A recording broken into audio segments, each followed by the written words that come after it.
안녕하십니까? 오늘은 어둠을 뚫고 비치는 빛에 대한 놀라운 말씀을 나누고자 합니다.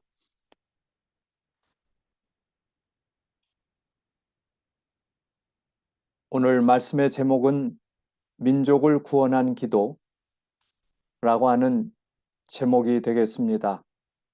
본문은 다니엘서 9장 1절로 19절에 나타난 말씀입니다.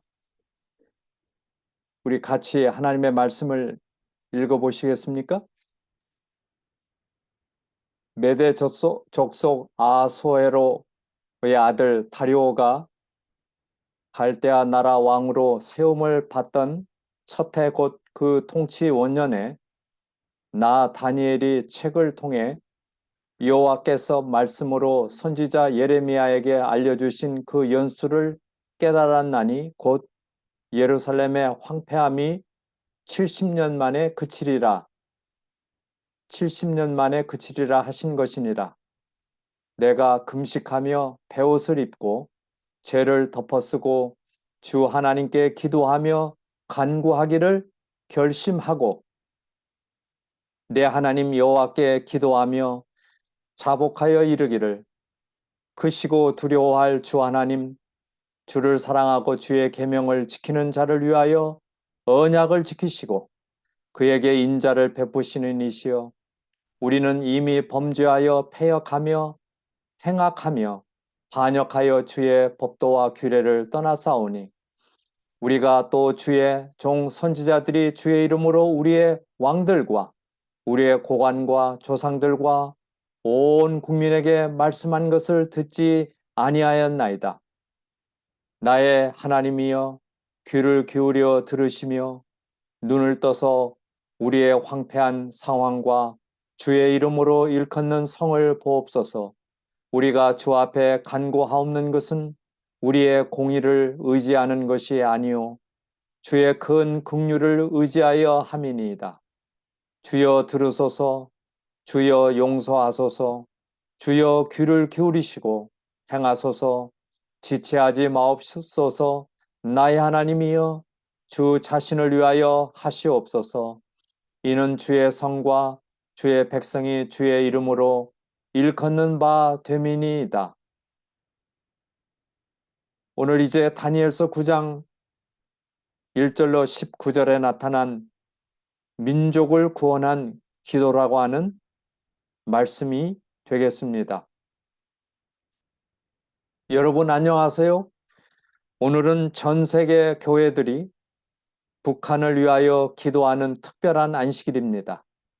이 안식일에 저는 다니엘서 9장 1절로 19절의 말씀을 중심으로 어둠을 뚫고 비치는 생명의 빛, 민족을 구원한 기도라고 하는 제목으로 말씀을 전하겠습니다. 1553년 7월 19일 메리 1세가 잉글랜드 최초의 여왕으로 즉위하면서 영국에는 개신교에 대한 박해가 대대적으로 시작되었습니다. 그녀는 잉글랜드를 다시 가톨릭 국가로 되돌리려 하였고 그 과정에서 수많은 개신교 지도자들을 처형하여 피에 메리, 블러디 메리로 불리기도 하였습니다.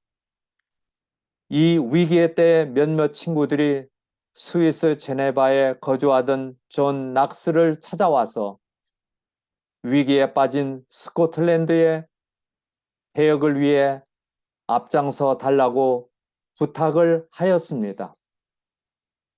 주님, 스코틀랜드를 저에게 주옵소서. 그렇지 않으시려거든 저의 생명을 거두소서. 그날 밤에 존 낙스는 이렇게 기도하러 홀로 숲속으로 갔습니다. 마침 잠에서 깬 한 친구가 그를 조용히 뒤따라갔는데 존 낙스가 차가운 땅에 무릎을 꿇고 드리는 간절한 이 기도 소리를 듣게 되었습니다. 주님, 스코틀랜드를 저에게 주옵소서. 그렇지 아니하시려거든 저의 생명을 거두소서.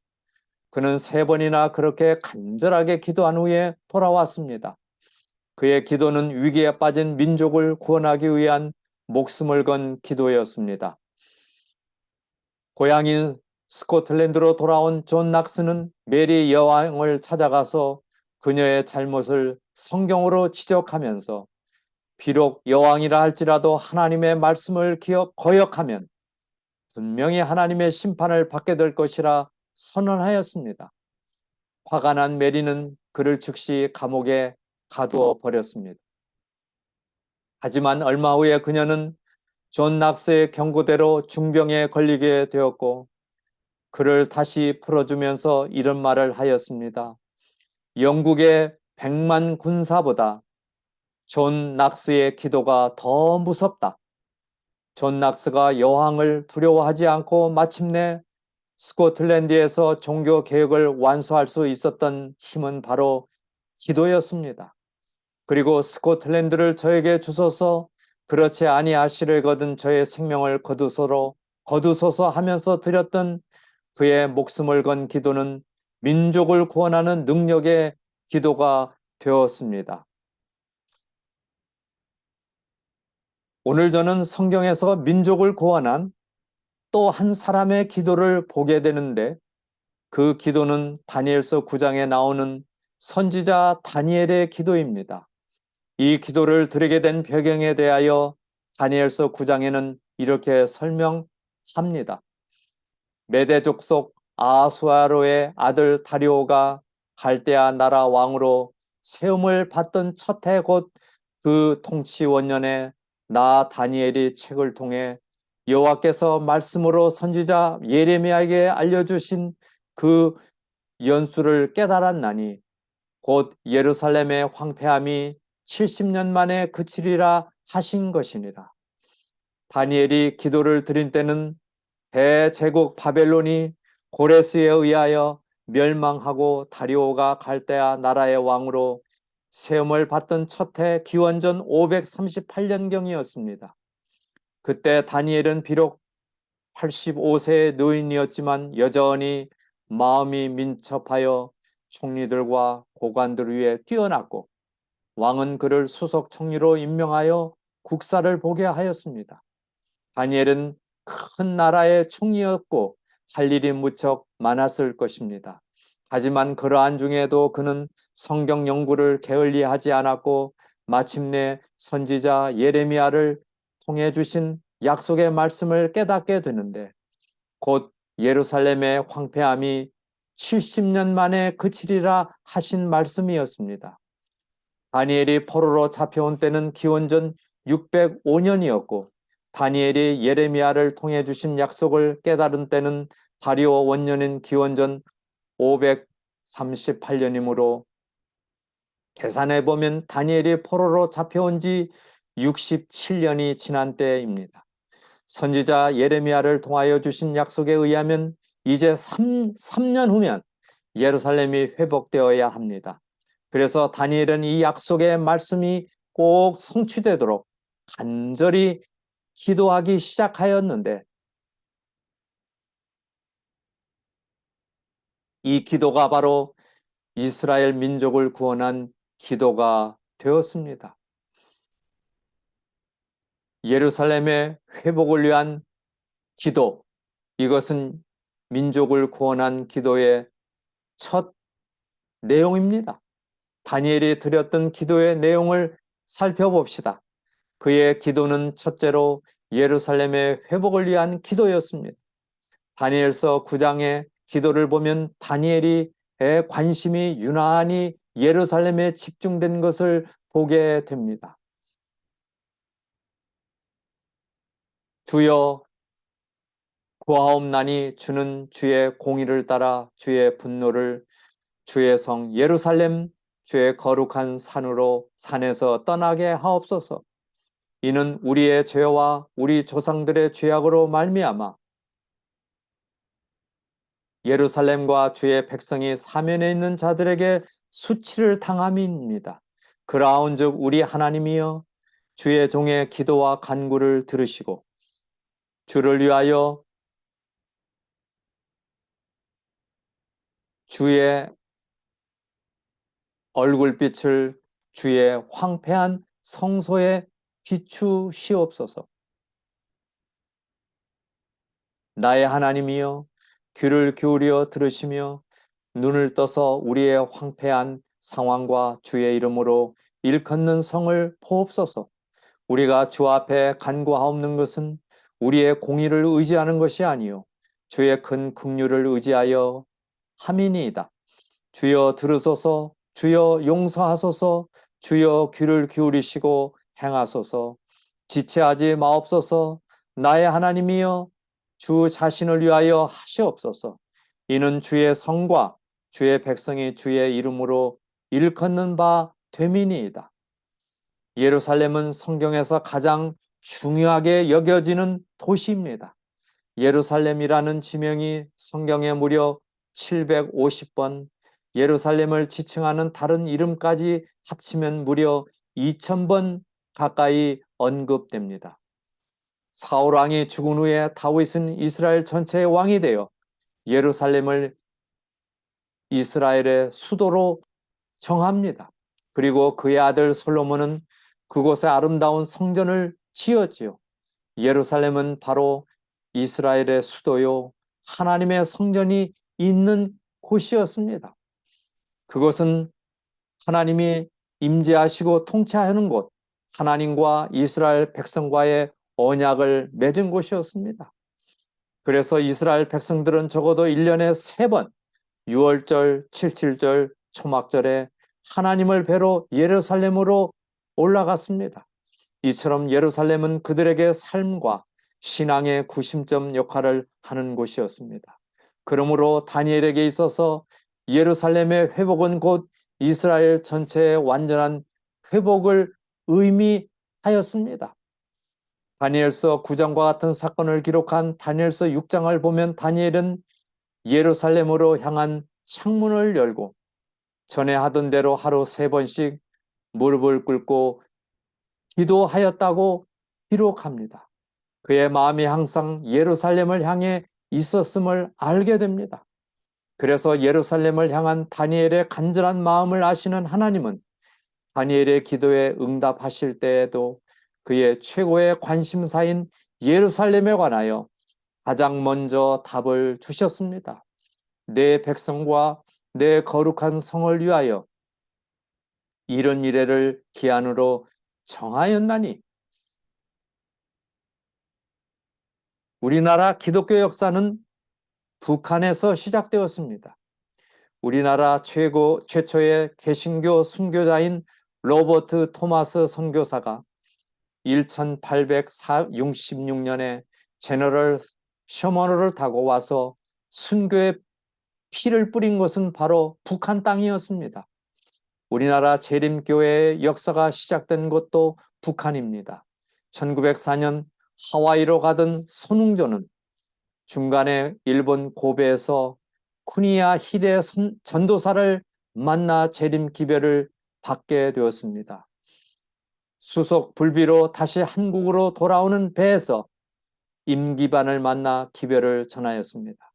그리고 임기반은 진남포로 쿠니야 히데 전도사를 초청하여 전도회를 열었고 그 결과로 진남포에 교회가 세워졌는데 이것이 한국 재림교회 역사의 시작이 된 것입니다.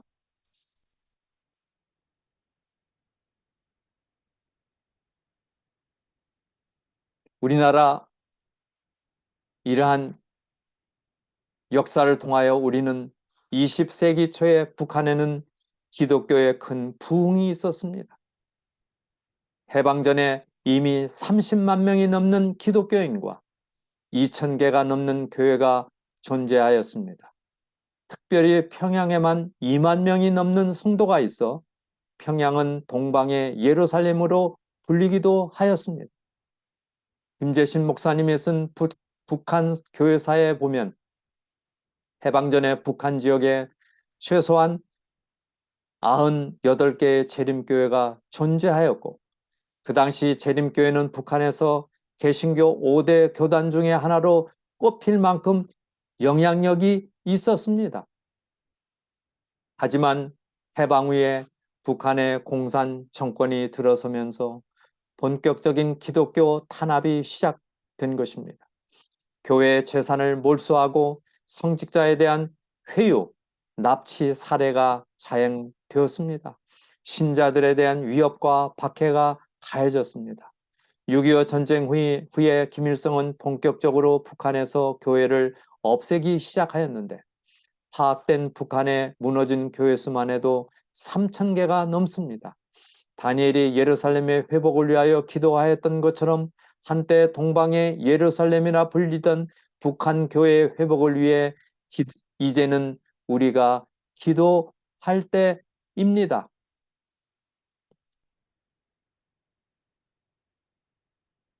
최근에 북아태지회와 한국연합회는 북한에 무너진 98개의 재림교회 자료들을 모으고 이 교회들을 재건할 다시 세울 계획을 세우고 있습니다. 느헤미야가 무너진 예루살렘을 재건할 때 구역을 구분하고 공동체별로 역할을 맡겨서 불과 52일 만에 예루살렘 성벽을 재건할 수 있었던 것처럼 남한의 한 교회가 또 세계 어느 나라의 어느 한 교회가 북한에 무너진 한 교회를 맡아서 지금부터 기도하고 준비한다면 통일이 되었을 때 동시에 98개의 교회를 북한 지역에 세울 수 있습니다. 98개뿐만 아니라 군마다 하나의 교회를 세운다면 적어도 260여 개의 교회들을 세울 수 있습니다.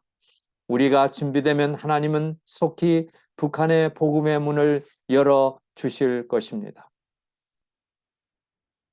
보십시오. 북한은 지금 저렇게 밤이 되어도 전력이 공급이 되지 않아 깜깜하게 보입니다. 위성이 찍은 사진인데요. 북한 지역에는 깜깜합니다. 평양에만 빛이 있고 그 외 지역은 아주 전혀 전기 혜택이 없는 그러한 나라로 이렇게 지내고 있습니다. 보십시오. 남한과 일본을 보십시오. 얼마나 환합니까? 마찬가지로 영적으로도 아주 암흑 시대에 살아가는 그러한 지역이 되고 만 것입니다. 오늘 우리는 어둠과 빛이 상반되는 이러한 사는 세상에 신앙과 교회가 다 무너져 내리고 한때 동방의 예루살렘이다 칭하던 이 평양과 온 지역이 이렇게 흑암으로 깊은 어둠 가운데 있게 된 것입니다. 우리는 이러한 때에 다니엘이 드렸던 기도를 세 가지를 생각을 해 봅니다. 첫째로 다니엘은 예루살렘의 회복을 위하여 기도했습니다. 마찬가지로 우리는 동방의 예루살렘인 북한 교회의 재건을 위하여 기도해야 합니다. 그러하온즉 우리 하나님이여 지금 주의 종의 기도와 간구를 들으시고 주를 위하여 주의 얼굴빛을 주의 황폐한 성소에 비추시옵소서. 주여 귀를 기울이시고 행하소서. 지체하지 마옵소서. 나의 하나님이여 주 자신을 위하여 하시옵소서. 이는 주의 성과 주의 백성이 주의 이름으로 일컫는 바 됨이니이다. 하면서 간절한 기도로 민족을 구원했던 다니엘의 기도가 오늘 우리의 기도가 되어 2600만 북한에 있는 우리 민족을 구원하는 기도가 되기를 간절히 기도합니다. 두 번째로 민족을 구원한 다니엘의 기도는 철저한 회개의 기도였습니다. 다니엘이 깨달은 예레미야 선지자의 말씀은 70년이 차면 예루살렘으로 돌아오겠다고 하는 약속과 함께 이 약속은 이스라엘 백성들의 회개를 조건으로 한 약속이었습니다. 여호와께서 이와 같이 말씀하시니라. 바벨론에서 70년이 차면 내가 너희를 돌보고 나의 선한 말을 너희에게 성취하여 너희를 이곳으로 돌아오게 하리라. 너희가 내게 부르짖으며 내게 와서 기도하면 내가 너희들의 기도를 들을 것이요. 너희가 온 마음으로 나를 구하면 나를 찾을 것이요. 나를 만나리라. 이것은 여호와의 말씀이니라. 나는 너희를 만날 것이며 너희를 포로된 중에서 다시 돌아오게 하되 내가 쫓아 보내었던 나라들과 모든 곳에서 모아 사로잡혀 떠났던 그곳으로 돌아오게 하리니 이것은 여호와의 말씀이니라. 예레미야 29장 10절로 12절, 13절, 14절의 약속이었습니다. 이 말씀을 깨닫고 다니엘은 이제 이스라엘 민족을 대표하여 철저한 회개의 기도를 드리기 시작합니다. 내가 금식하며 베옷을 입고 죄를 덮어쓰고 주 하나님께 기도하며 간구하기를 결심하고, 다니엘은 금식하면서 베옷을 입고 죄를 덮어쓰고 기도합니다. 금식은 하나님 앞에 간절함의 표현입니다. 베옷을 입는 것은 자신을 죄에 대한 슬픔의 표현입니다. 죄를 덮어쓰는 것은 자신의 무가치함을 인정하는 것입니다. 오직 여호와의 자비하심을 의지하겠다는 마음의 표현인 것입니다. 다니엘은 죄를 변명하는 대신에 있는 그대로 죄를 고백합니다. 우리는 이미 범죄하여 패역하며 행악하며 반역하여 주의 법도와 규례를 떠나 싸우며, 이렇게 자신의 죄를 고백하는 것입니다. 우리 하나님 여호와의 목소리를 듣지 아니하며 여호와께서 그종 선지자들에게 부탁하여 우리 앞에 세우신 율법을 행하지 아니하였음이니이다. 그리고 이스라엘의 역사를 볼 때 그들이 하나님의 율법을 떠났을 때 그들은 필연적으로 우상 숭배에 빠지게 되고 그로 인하여 스스로 고난을 자처함을 보게 되는 것입니다. 1960년대부터 김일성은 주체 사상을 강조하기 시작합니다. 주체 사상의 핵심은 세상을 바꿀 수 있는 혁명의 주체는 하나님이 아니라 인민이라는 것입니다. 그러나 이 주체 사상은 변질되어 자신을 우상화하는 수단이 되었고 우상화를 넘어 신격화하기에 이르게 된 것입니다. 1974년 4월 14일 김일성 생일 62회에 맞춰 발표한 유일사상 10대 원칙을 우리가 보게 됩니다. 얼마나 정말 우상과 사단이 만들어 놓은 이러한 사상 가운데 들어가게 됨을 볼 수가 있습니다. 여기 보면 혁명사상 일색화, 그 다음에 여기 보면은 무엇입니까? 대를 이어 계승함. 이러한 유일사상 10대 원칙을 내걸고 그들은 지금 살아가고 있는 것입니다. 레기 26장과 28장에 보면 하나님의 율법을 떠나 우상을 섬긴 백성들에게 내리는 재앙들과 전염병과 기근이 있습니다. 탈북자들의 증언에 의하면 북한은 이미 재작년에도 코로나가 심각하였다고 합니다. 강국에서는 시시하였지만 사람들이 열병을 앓다가 죽어나가서 귀신병이라고 부른다고 합니다. 또한 북한은 해마다 심각한 식량 부족을 겪고 있습니다. 도표에 보시면 작은 글씨지만은 2021년 7월 유엔의 보고입니다. 북한은 세계에서 IT 다음으로 영양 부족 2위 국가라고 하는 것을 보여주고 있습니다. 북한에서 영양실조를 겪고 있는 인구는 1090만 명으로 전체 인구의 42%가 영양 결핍 상태입니다. 더구나 올해는 봄 가뭄으로 밀과 보리의 작황이 좋지 않고 지난 8월에 북한의 곡창지대에 홍수가 나서 더 심각한 기근이 예상되고 있습니다. 이 사진은 인공위성이 촬영한 것인데요. 북한의 곡창지대인 망경대 지역이라고 합니다. 초록색으로 차 있어야 할 농지가 훼손된 모습입니다. 노란색은 생육 부진, 붉은색은 농경지 훼손, 수해로 인해 논이 많이 훼손되었습니다. 넉넉한 수확을 기대하기 어려운 상황인 것입니다. 그런데 다니엘의 회개의 기도를 살펴보면 다니엘은 이스라엘 백성들의 죄를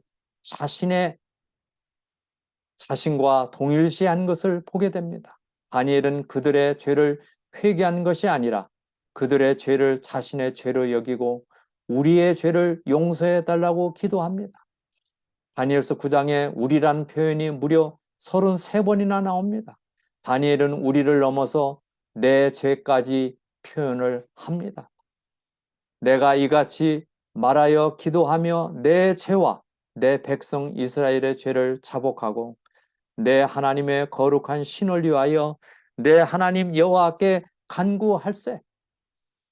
이 존귀 여김을 받은 선지자는 자기가 깨끗하고 거룩하다고 주장하는 대신에 자기를 이스라엘의 실지 죄인들과 다름없이 죄인으로 간주하고 있다. 그는 깊은 겸비와 눈물로써 그리고 가슴을 찢으며 자신과 그의 백성들을 위하여 간구한 다니엘의 기도인 것입니다. 다니엘의 기도는 마치 모세가 우상을 만들어 섬긴 이스라엘 백성들을 위하여 기도하면서 이제 그들의 죄를 사하시옵소서. 그렇지 아니하시면 원컨대 주께서 기록하신 책에서 내 이름을 지워버려 주옵소서 하면서 드린 기도를 생각하게 합니다. 모세의 기도에 대하여 부조와 선지자 327쪽에는 이스라엘을 위한 모세의 중보는 죄인들을 위한 그리스도의 중보를 설명해 준다고 기록하고 있습니다. 이스라엘의 죄를 자신의 죄와 동일시하며 드린 다니엘의 기도, 모세의 기도, 우리 대신 죄의 저주를 받으신 그리스도의 중보자 모습을 우리에게 보여주고 있습니다. 모세의 기도 덕분에 우상을 숭배한 이스라엘이 살게 되었습니다. 이스라엘의 죄를 자신의 죄와 동일시하면서 철저한 회개 기도를 드린 다니엘의 기도 덕분에 이스라엘이 해방되었습니다. 우리의 중보자이신 예수님의 십자가의 희생과 기도와 중보 덕분에 죄로 인해 죽을 수밖에 없는 우리들이 영생을 얻게 되었습니다. 오늘 우리에게도 이러한 기도의 정신이 필요합니다. 민족의 죄를 나의 죄로 여기고 기도한 다니엘처럼 모세처럼 인류의 죄를 짊어지시고 들이신 예수님의 기도처럼 오늘 우리가 그러한 정신으로 북한을 위하여 기도드린다면 그 기도는 우상 숭배에 빠져 멸망의 길을 걷고 있는 북한 민족을 구원하는 기도가 될 것입니다. 오늘 우리도 민족을 품고 민족의 죄를 나의 죄로 여기고 철저한 회개의 기도를 드림으로 민족을 구원하는 기도의 사람들이 우리 모두가 되시기를 간절히 바랍니다. 마지막으로 민족을 구원한 다니엘의 기도는 결심의 기도였습니다. 내가 금식하며 베옷을 입고 죄를 덮어쓰고 주 하나님께 기도하며 간구하기를 결심하고, 저는 여기서 결심이라는 말이 마음에 와 닿습니다. 다니엘은 결심하고 하나님께 기도를 시작합니다. 결심은 마음을 정하는 것입니다. 뜻을 세우고 의지를 두는 것입니다. 물론 결심 자체가 우리를 변화시키지 못합니다.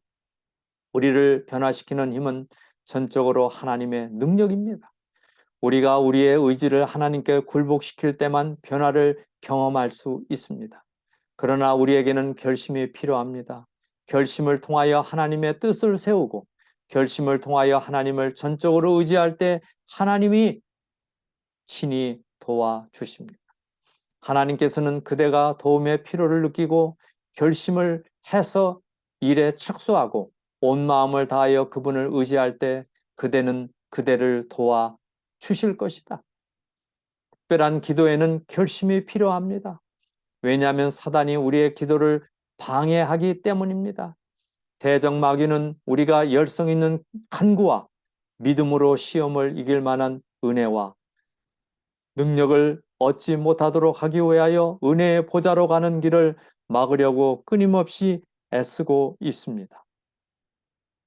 여호와의 눈은 온 땅을 두루 감찰하사 전심으로 자기에게 향하는 자들을 위하여 능력을 베푸신다고 하신 말씀처럼 하나님은 전심으로 하나님께 기도하는 사람들을 위하여 능력을 베푸십니다. 그리고 이러한 사실을 사단이 잘 알고 있습니다.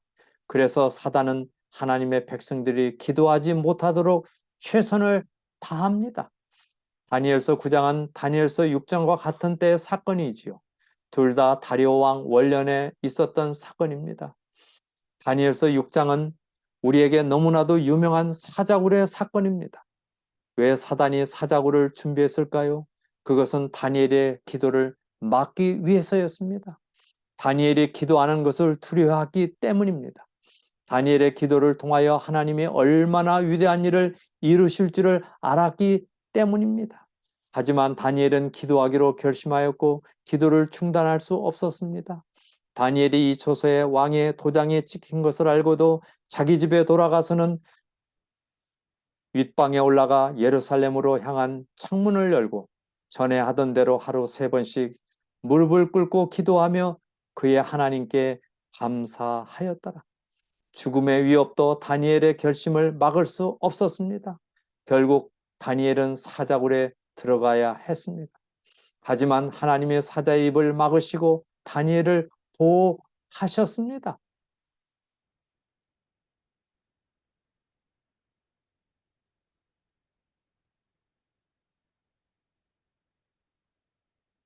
그리고 다리오 왕뿐 아니라 다리오의 조카요 메데 페르시아 제국의 실질적인 권력자였던 고레스에게도 깊은 감동을 줍니다. 그래서 사다굴 사건 이듬해 다리오 왕이 죽고 그 뒤를 이어 왕위에 오른 고레스 왕은 하나님에 대한 깊은 경외심을 가지고 기원전 537년 가을에 포로 석방령을 이윽고 내리게 됩니다. 그 뒤인 536년 봄에 유대 포로들이 그 안길에 오르게 되어 예레미야의 예언대로 정확히 70년간의 포로 생활이 끝나게 됩니다. 이에 대하여 영감의 글은 이렇게 기도합니다. 하나님께서는 다니엘이 사자굴에서 구원받은 사실이 고레스 대왕의 마음에 좋은 인상을 주도록 하셨다. 선견 지명에 능력이 있는 정치가로서 하나님의 사람의 훌륭한 특성들이 바사의 통치자로 하여금 그에게 특별한 존경심을 나타내고 그의 판단을 높이게 하였다. 그리고 이제 하나님께서 예루살렘에 있는 당신의 성전을 재건하게 하시리라고 말씀하신 바로 그때 하나님께서는 고레스로 하여금 다니엘이 잘 알고 있었던 자기 자신에 관한 예언들을 깨닫고 그의 대리자로서 유다 백성에게 자유를 허락하도록 그를 감동시키셨다. 맞습니다. 결심하고 드린 다니엘의 기도는 죽음 앞에서도 중단할 수 없었습니다. 결국 그의 결심의 기도가 포로 상황 가운데 있는 이스라엘 민족을 구원한 기도가 된 것입니다. 독일이 통일되기 전에 동독의 상업도시인 라이프치히에 있는 성 니콜라스 교회가 있었습니다. 이 교회에서 1982년 9월부터 크리스티안 휴러 목사의 인도로 평화 기도회가 시작되었습니다. 매주 월요일 오후 5시에 소수의 사람들이 모여서 하나님께서 이 땅에 평화를 주시도록 간절히 기도하였습니다. 그때는 동서독 사이에 군비 경쟁이 심화되던 아주 어두운 시기였습니다. 동독의 공산당은 사람들이 모이는 것에 부담을 느끼고 교회당으로 가는 길목을 차단하였습니다. 하지만 그들의 기도의 결심을 막을 수 없었고 비폭력을 조건으로 그들에게 모임을 허락해 주었습니다. 그런데 소수의 사람들이 모이던 기도회에 7년이 지난 1989년 10월 9일에 갑자기 3,000명이 모입니다. 예배당을 가득 메운 사람들이 함께 평화를 위하여 기도하기 시작합니다. 그리고 다음 주인 10월 16일에는 이 기도운동이 동독 전역으로 확대되어 동독의 대부분의 예배당마다 사람들이 가득 모여서 평화를 위한 기도를 드렸습니다. 그리고 정확히 3주 후인 11월 9일에 베를린 장벽이 무너집니다. 결국 동서독이 통일이 되게 됩니다. 이 기도운동을 이끌었던 휴로 목사는 이렇게 고백합니다. 그것은 겨자씨만큼이나 작게 시작되었다. 하나님을 향한 전적인 신뢰와 정기적인 기도로 헌신한 이 작은 사역을 하나님께서 이토록 크게 사용하실지 그 누구도 몰랐다. 이 기도운동은 피 한 방울 흘리지 않고 강력한 공산주의 체제를 붕괴시킨 평화혁명이며 성경적 방법이 낳은 기적이었다. 결심하고 드린 그들의 기도가 물줄기를 바꾸고 민족을 통일시킨 능력의 기도가 된 것입니다. 성도 여러분, 이제는 우리가 기도할 때입니다. 북아태 지회에서는 작년부터 매일 11시 45분에 북한을 위한 기도회를 진행하고 있습니다. 12시에 큰 바늘과 작은 바늘이 만나듯 남북한이 다시 통일되어 북한의 쇠천사의 기별을 전할 수 있도록 매일 11시 45분부터 15분간 간절히 기도하고 있습니다. 통일을 위한 1145 기도운동에 여러분도 결심하고 함께 해 주시기를 바랍니다.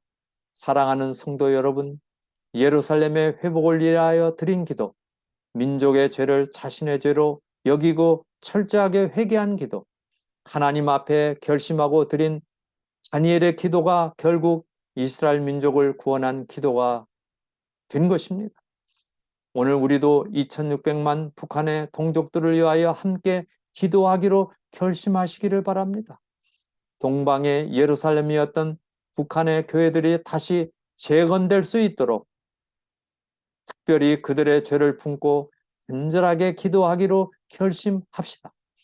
우리의 이러한 기도의 결심이 마침내 북한의 복음의 문을 열고 민족을 구원하는 능력의 기도가 될 것입니다. 이 시간 북한에 있는 우리 민족을 위하여 기도하는 시간을 갖게 되시기를 바랍니다. 1. 철의 장막이 걷히고 속히 2600만 북한 동포들에게 세천사의 기별을 전할 수 있도록 기도합시다.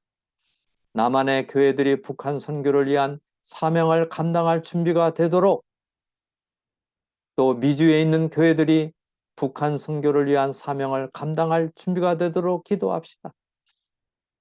북한에 있었던 98개의 교회들이 재건되도록 기도합시다. 전 세계 재림교회가 3만 4천 명이 넘는 북한 이탈 주민들을 돕고 전도할 수 있도록 같이 기도합시다. 우리 하나님께서 우리의 기도를 들으시고 마침내 남과 북이 통일되는 갈라진 이 땅이 이 한반도가 다시 이어지며 통일되며 신앙이 믿음이 증거되는 이 노을수 코리아를 위하여 우리 함께 기도 드립시다. 이 시간에 우리는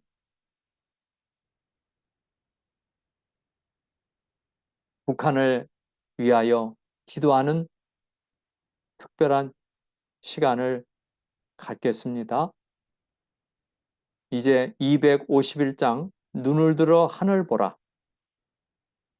이 찬미를 들으시면서 각자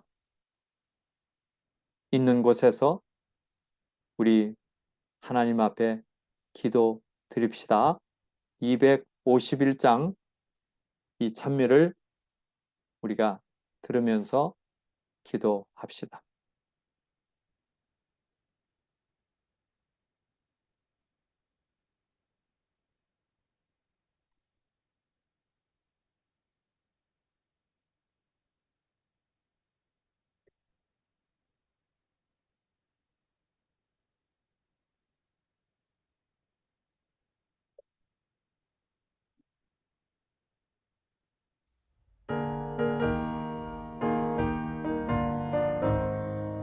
우리 함께 머리 들고 바짝 기도하겠습니다. 눈을 들어 하늘 보라. 어지러운 세상 중에 하늘에 있는 당신의 공급을 보내주시옵소서. 상한 영의 탄식 저희가 소리 들려온다. 아버지 하나님, 빛을 어둠 가운데 잃어가는 사람 길을 2600 잃고 헤매며 주시옵소서. 우리 아버지 하나님, 그 은혜를 주시고 우리를 용서해 주시옵소서. 우리의 우상 숭배, 무던한 우리의 죄 용서해 주시고 회개하고 주님,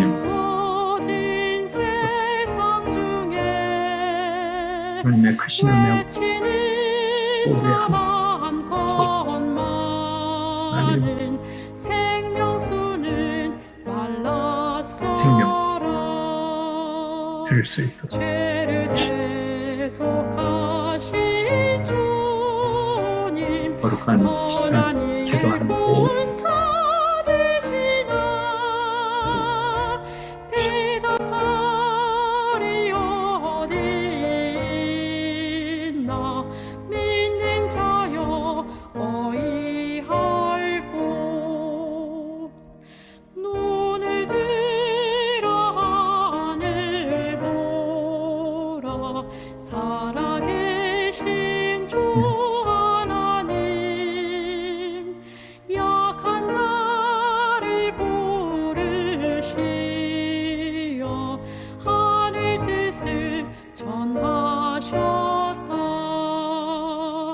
생명수는 홀로 예수 처음이요 나중이라.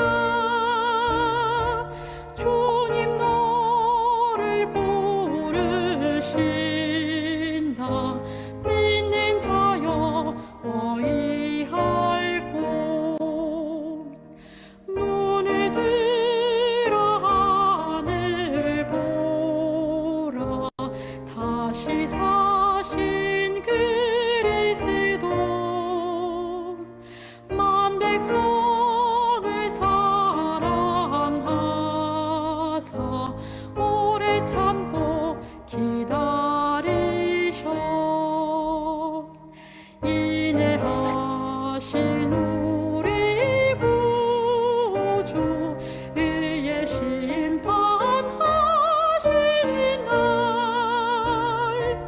곧 가까이 임하는데 믿는 자여 어이할고.